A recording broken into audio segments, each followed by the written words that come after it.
Good morning, folks. I want to thank everybody for coming today for this special announcement. I want to thank members of the media, and I also want to thank especially Representative Courtney Rogers, who represents up in Goodlettsville area, for co-signing what we're announcing today. I also want to thank Pastor Ben Graham and family for coming. He is the pastor of Music City Baptist Church. I also want to thank my assistant Nicole and as well Tori for coming today. Colonel Rogers and I have just filed House Bill 108, which we are calling the Heartbeat Bill. This legislation, if successful, would ban all abortions in Tennessee after a fetal heartbeat is detected. For me, the answer to the question of abortion is a pretty simple one. God says in His Word in the book of Jeremiah, "Before I formed you in the womb, I knew you, and before you were born, I consecrated you." I don't think there's a whole lot of convincing that can be done with the argument of abortion. I think that folks can be divided up into two categories. Either you believe that an unborn baby is a human being, or you don't. If you look to your left, look to your right, look at the next person you see. The only difference between that person and an unborn baby is time. In fact, 6 months ago today, my wife Annie and I welcomed our baby girl into the world. Folks might ask Representative Van Hussel, don't you think a woman should have the right to choose? I think that a woman has a right to live. When a baby is born, a doctor will tell you to talk to it because the baby's eyesight's not that good, and they say that they can recognize your voice from when it was in the womb. And so I guess you can say that the baby can hear you when you tell the doctor, I want to keep it. Here in the United States of America since 1973, our nation has performed over 60 million abortions. That is 240 million grandparents who have never gotten to hold their grandchildren. That is 120 million parents who have never gotten to see their baby smile or hear them laugh. That is 60 million people that we will one day see in heaven. I was not born in 1973. I wasn't in politics, but I am now, and I am to make this right. I want to tell you a couple of things, a couple of specifics about this bill, House Bill 108. The Heartbeat Bill would make it illegal for all abortions after an ultrasound reveals a fetal heartbeat. For folks that don't know, that is on average 8 weeks. It can be between 6 and 12 weeks of pregnancy.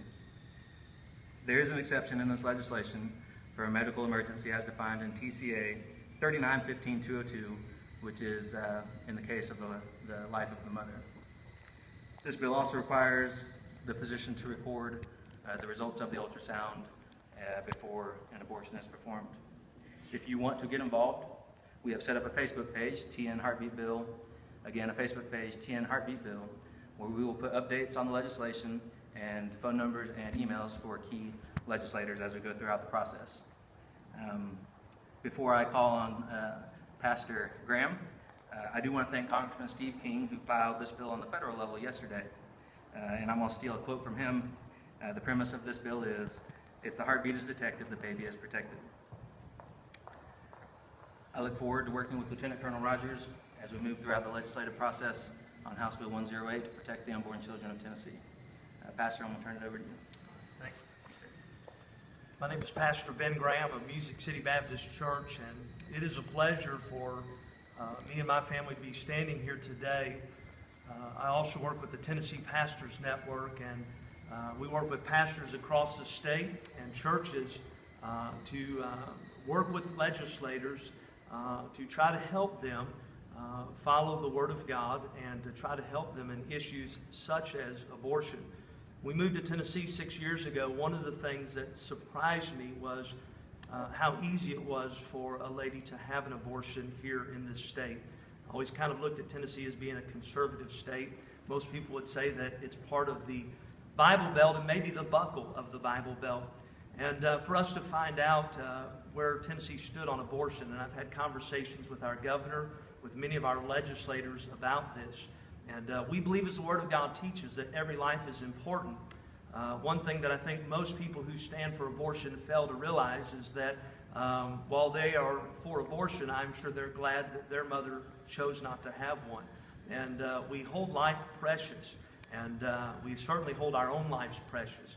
But we think it's important as not just pastors, not just as churches, but as individuals. We think it's important that we protect life, and all life does truly matter.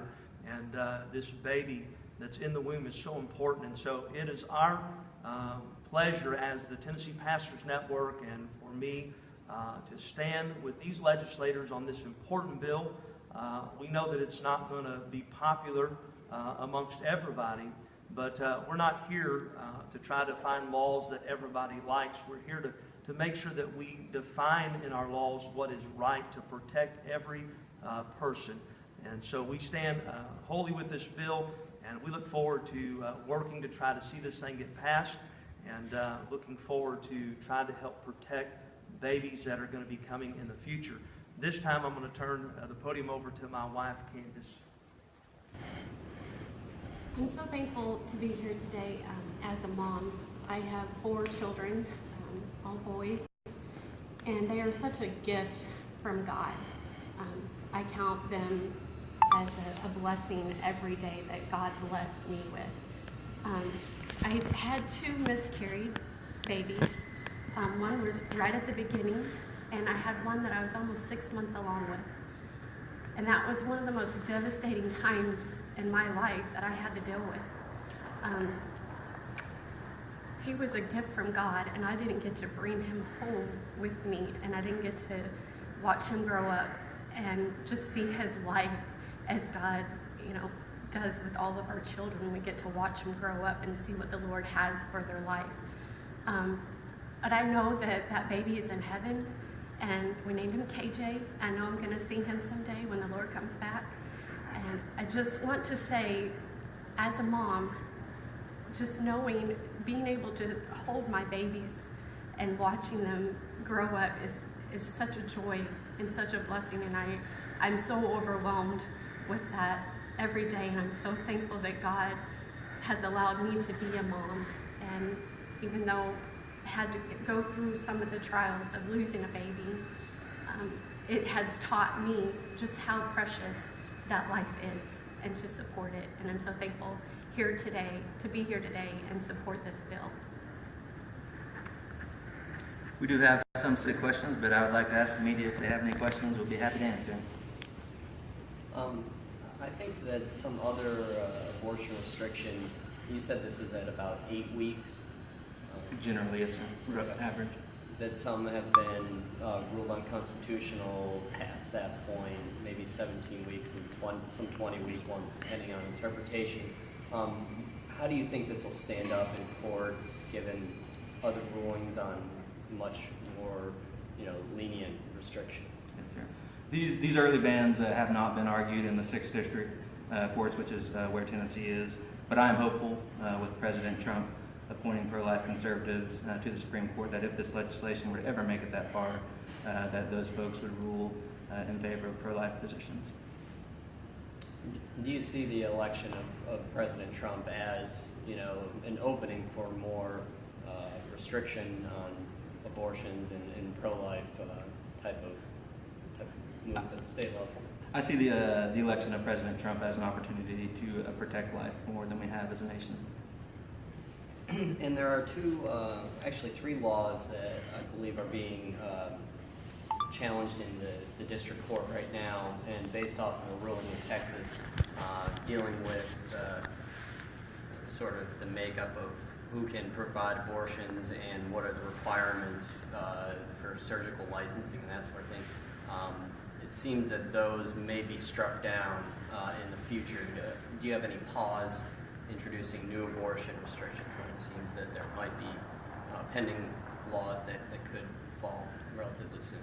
I do not have pause. As I said earlier, I was not born in 1973. I was not in politics in 1992. And, well, I'm here now, and I'm going to aim to make this right. So, no, I don't have any pause. All right.